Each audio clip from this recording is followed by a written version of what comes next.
Hola, buenas tardes. Yo voy a hablar sobre la enfermedad de Mixobulo. Mi nombre es Osvaldo.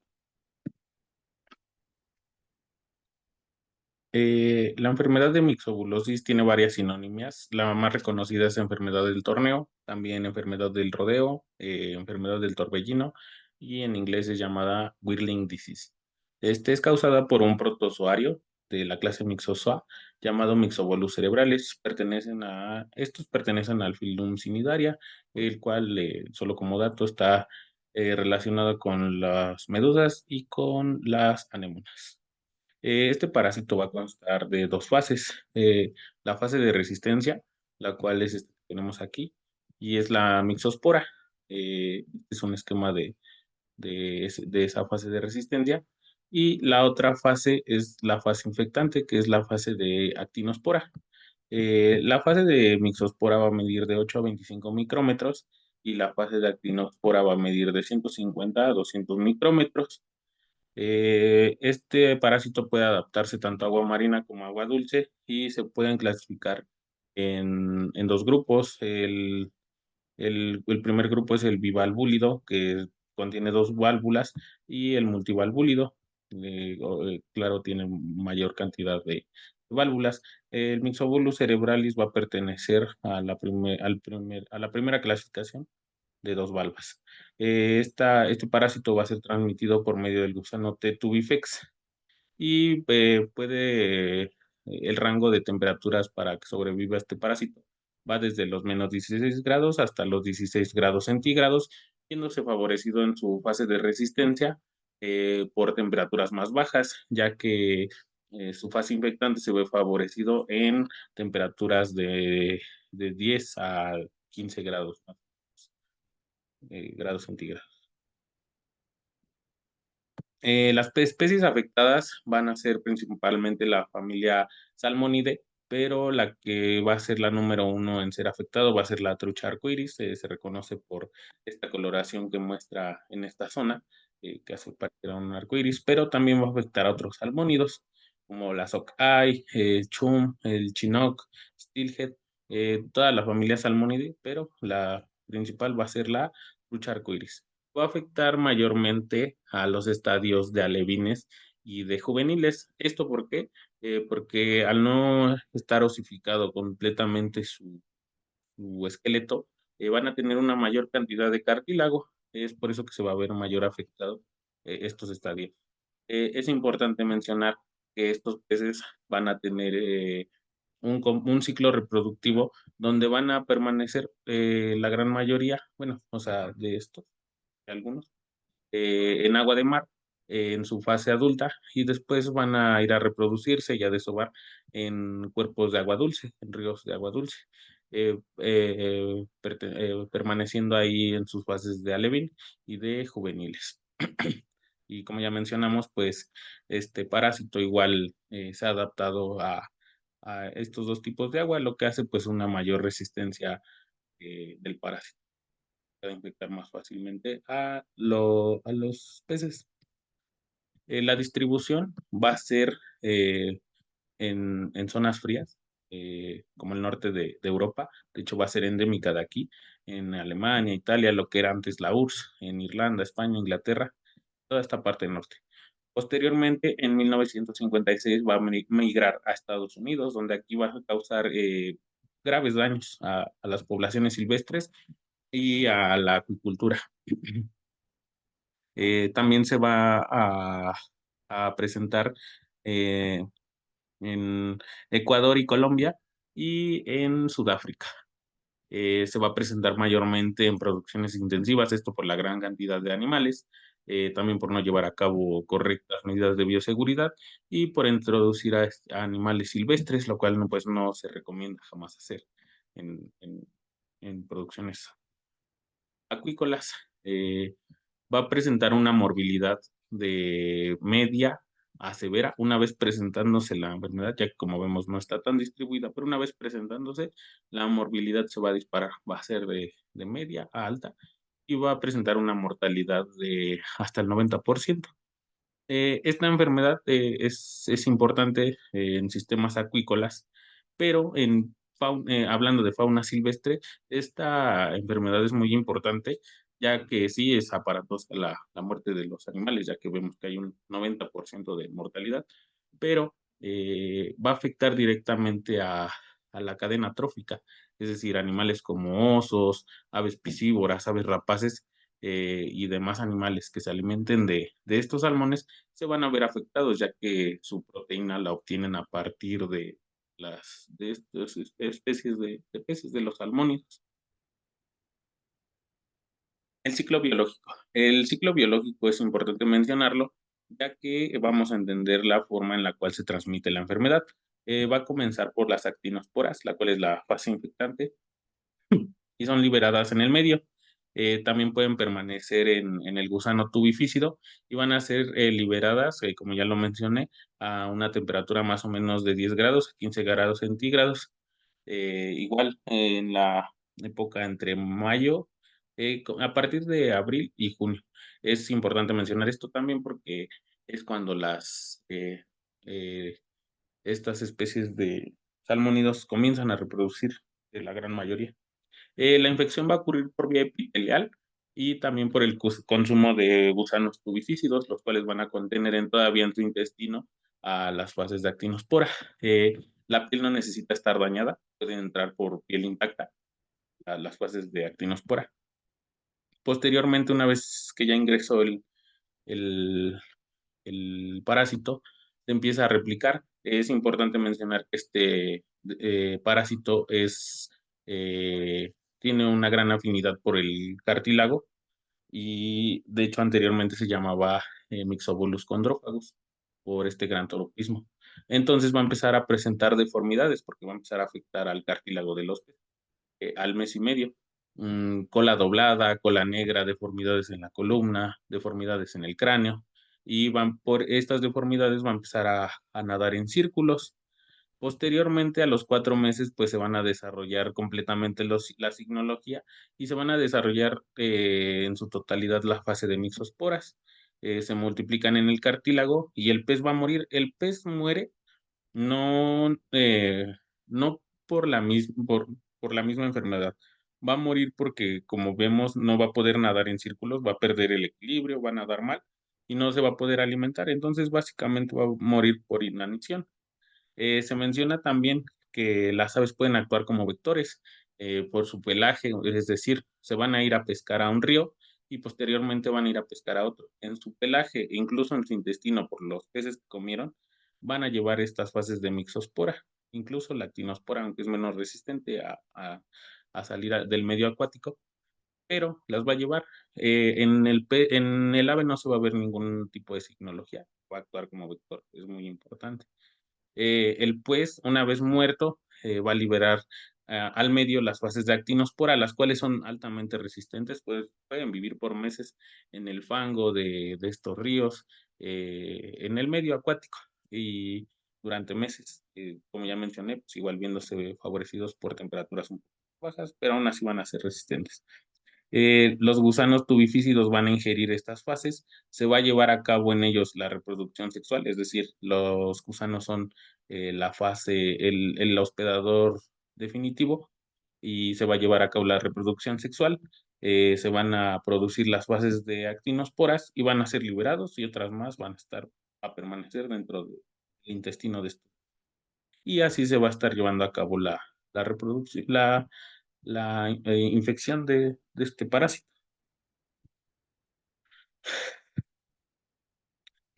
Uno de los signos clínicos, el más notorio y por lo cual incluso se llama así la enfermedad, pues va a ser por el nado errático. Como vemos, va a nadar en círculos. Se observa una coloración negra en la cola. Es un pez pequeño, probablemente un juvenil. Eh, Aquí tenemos otras fotos donde se ven las deformidades en cola. Es más notorio en cola, pero igual se presentan en columna y en cráneo. Aquí más una coloración. Y estas son unas fases que obviamente pues ya es cuando se diagnostica como tal la enfermedad, la fase de mixospora y la fase de actinospora.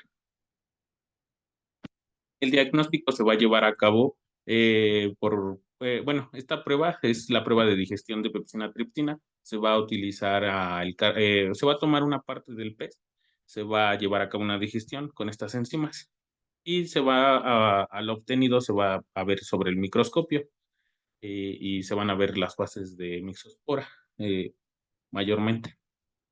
También puede ser diagnosticado por historia clínica y signos, pero definitivamente se va a diagnosticar por PCR o por histología. Es lo que nos va a dar el diagnóstico de tratamiento no hay contra esta enfermedad. Se han utilizado de forma experimental algunos fármacos como el Proguanil, el Doltrasuril, el verde de malaquita, el Fumidil, pero no es rentable, tanto por el costo de los medicamentos como por el manejo. Es muy difícil llevar a cabo la medicación de los peces y no es rentable, ya que pues, son algo costosos estos medicamentos para la gran cantidad de peces que van a tratar y mucho más aún en fauna silvestre, pues no, en realidad no hay un tratamiento como tal. Eh, Solo se puede llevar a cabo mucha prevención, eso sí, en producciones acuícolas se va a recomendar el uso de protocolos de bioseguridad, el lavado de botas, el lavado de manos, lavado del equipo que tenga en contacto con los estanques, evitar el uso o introducción de animales de vida silvestre, eh, todo ese tipo de medidas. Incluso se recomienda el uso de especies más resistentes. De hecho, el el caso clínico lo va a abordar un poco. En fauna silvestre es un poco más difícil el manejo preventivo, ya que pues como vimos incluso hasta las aves pueden actuar como vectores, pero sí, no hay que echar en saco roto, ¿no? Hay que usar medidas preventivas igual. Por ejemplo, encontré mucha información sobre el lago de Yellowstone y pedían que los que fueran a pescar ahí utilizaran botas limpias, que sus botes igual fueran limpios, desinfectados, que todo el equipo que fuera a entrar a los lagos fuera completamente desinfectado y encontré bastantes puntos donde se pedía que no se utilizara carnada de salmones, esto en la pesca, que no se utilizara porque obviamente podemos causar esta distribución de la enfermedad. Eh, el caso clínico. Fue un poco difícil encontrarlo ya que se conoce esta enfermedad o se ha estudiado más ahora de forma experimental, no como tal como un caso clínico. El caso clínico es la infección por mixobulosis cerebralis en la trucha arcoíris y en la trucha común, puestas bajo condiciones naturales de corriente. En la reseña, se utilizaron truchas arcoíris y truchas común, de sexo indistinto, en estadios de juveniles y alevines, y el origen de estos peces, o donde empezó a ver la enfermedad, fue en el río Jefferson, en el pueblo de Madison, en Montana. En la anamnesis se, se puede, se obtuvo que la enfermedad prevalece desde 1998. Se empezaron a ver signologías en un grupo de truchas de vida silvestre que se componía de entre truchas arcoíris y truchas marrones y otras pocas más de alguna otra especie, pero teniendo mayoría dos tipos de truchas empezaron a mostrar signos de comportamiento anormal, lo cual era el nado en círculos, pérdida del equilibrio, deformidades esqueléticas, deformidades en cráneo, en columna, cola negra, y estos signos fueron apareciendo gradualmente. Me pareció igual importante mencionar las características que tenía el medio donde vivían estas truchas, ya que pues también puede indicar un poco sobre si se vaya a presentar o no la enfermedad. El río tenía una altura de 1.4 metros. El flujo del agua iba de los 9.1 metros cuadrados a los 0.25 metros cuadrados sobre segundo. Las temperaturas que se observan en invierno es de los 0 grados centígrados y en verano hasta los 26 grados centígrados. Mm, Al examen físico general se observaron movimientos en círculos, movimientos erráticos, pérdida del equilibrio, la cola se encuentra deformada y con una coloración negra, incapacidad para alimentarse, se observan gran cantidad de animales muertos, las anormalidades en columna en columna y en cráneo, y el hocico romo. Como tal, un manejo no se llevó o no se midieron constantes, pero se llevó a cabo un manejo experimental, ya que para determinar si estaba o no la presencia del parásito, se utilizaron, truchas que se obtuvieron de producciones, certificadas libres de la enfermedad, y se infectaron con esta agua de río, donde se empezaron a ver la signología de los peces que sí estaban enfermos. Se utilizaron 636 especímenes y, los cuales tenían una edad aproximada de 65 días de edad. Fueron trasladados a estanques y se les proporcionó agua del arroyo donde se sospechaba que estaba contaminado con fases de actinosporas, también se le puede llamar como triactinomixones, durante 10 días. Posteriormente fueron trasladadas a las instalaciones de retención, es decir, ya no tenían un flujo constante de esta agua contaminada, pero se mantuvieron ahí durante 10 días y finalmente fueron eutanasiadas con sulfonato de tricaína al 5% para obtener las cabezas y los arcos branquiales para, pues, llevar a cabo las pruebas de diagnóstico correspondientes. En mi lista de problemas, pues menciona los movimientos erráticos, nados en círculos, deformidades en cola y columna, deformidad del cráneo, tenían un cráneo romo, coloración negra en la cola, pérdida del equilibrio y necrosis del cartílago. En mi lista maestra decidí llevarla por sistemas o aparatos. El primero es el sistema óseo, es el que presenta eh, más cantidad de, de relaciones en el punto 3, en el punto 5 y en el punto 6, que tiene que ver con las deformidades, básicamente. El aparato vestibular, que es el aparato que está en el oído para el equilibrio de los peces, está relacionado con los movimientos erráticos, los nados en círculos y la pérdida del equilibrio. Después el sistema tegumentario, pues solamente con color, con el punto 5, aquí hubo un pequeño error, pero es con la coloración negra de la cola. Y después en el cuarto, la necrosis del cartílago como tal, está relacionado con las deformidades en la columna y cola, deformidad en cráneo, y los movimientos erráticos. También es un punto importante esa deformidad del cartílago. Y pues está relacionado con el sistema óseo.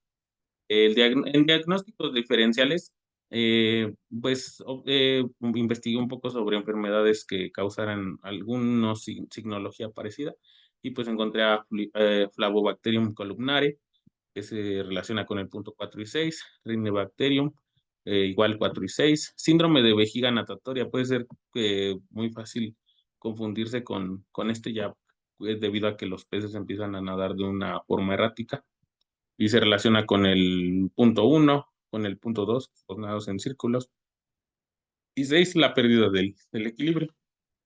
También el Mycobacterium tiene una gran tecnología que es muy parecida con la mixobulosis, que es el punto 3, el punto 4, el punto 5 y el punto 1. Para mi plan diagnóstico, ya que en esta especie que son los peces, pues no se llevan a cabo muchas pruebas como en los mamíferos, incluso en reptiles, otras especies, básicamente el plan diagnóstico se basa en la signología, en la necropsia y los que definitivamente van a dar un diagnóstico de esta enfermedad son el PCR y la histopatología. Como vemos, pues aquí la que nos interesa, que es la mixobulosis, eh, el mixobulo cerebralis, se va a diagnosticar, o bueno, más bien se va a obtener el diagnóstico definitivo por PCR y histopatología. Y como se ve aquí, es confirmatoria para las demás enfermedades, tanto PCR como histopatología. Y así lo llevaron a cabo en el experimento. Se realizaron pruebas de histopatología y PCR, se obtuvieron el porcentaje de truchas infectadas, y aquí es lo que les mencionaba, se puede observar que la especie mayormente afectada es la trucha arcoíris. La trucha común no presenta gran porcentaje de infección, pero la trucha arcoíris sí. En la severidad de las lesiones, igual, presenta un mayor número de, de puntos basándose en esta tabla, la trucha arcoíris en comparación a la trucha común. Se observa una mayor afección durante el mes de mayo y de junio, que como lo mencioné, también es como cuando se empiezan a reproducir las especies, y, bueno, los salmónidos, y empiezan a ver estas fases de alevines y de juveniles.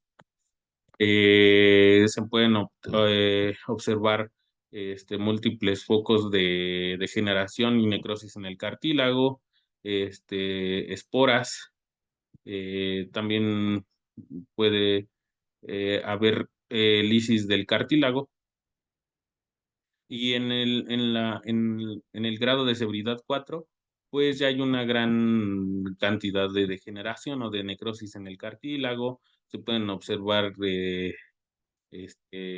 células inflamatorias, pueden observar linfocitos, leucocitos, y infiltrado degenerativo en el cartílago. Eh, el cartílago se encuentra sumamente dañado.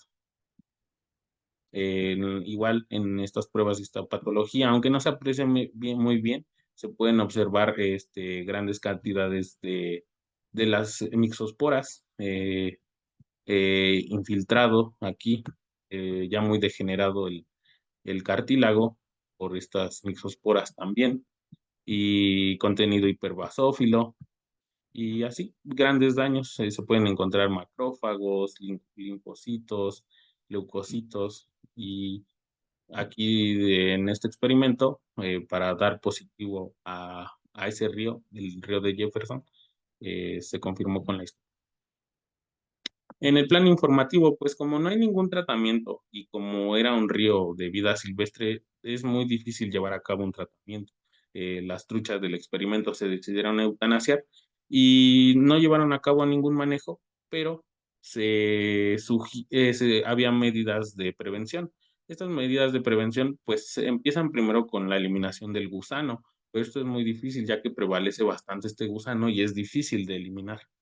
Eh, es, Recomiendan también evitar el uso de carnadas que provengan de peces contaminados, una correcta limpieza del equipo y de botes que tengan en contacto con estos cuerpos de agua, utilizar especies más resistentes, pero esto va más indicado hacia producciones acuícolas, ya que en vida libre debe de haber muchos estudios, o se deben de contemplar muchos puntos para de que después estos eh, peces no se conviertan en un problema. Eh, no, es más difícil el manejo aquí. Igual, descontaminar botas y equipo que hayan tenido en contacto con cuerpos que ya saben que estuvieron contaminados. Eliminación de todos los ejemplares en estanques de producción. Es una medida que de hecho es sí o sí en las producciones que dan positivas a Mixobolus. Se debe de desechar todo aquel ejemplar, se deben de ser incinerados o enterrados, mejor si son incinerados, y se deben de optar por estanques de concreto o de fibra de vidrio, y no introducir animales silvestres a estas mismas producciones, y realizar una correcta cuarentena. Eh, y esta es mi bibliografía, es de donde obtuve la información, y sería todo de mí. Gracias.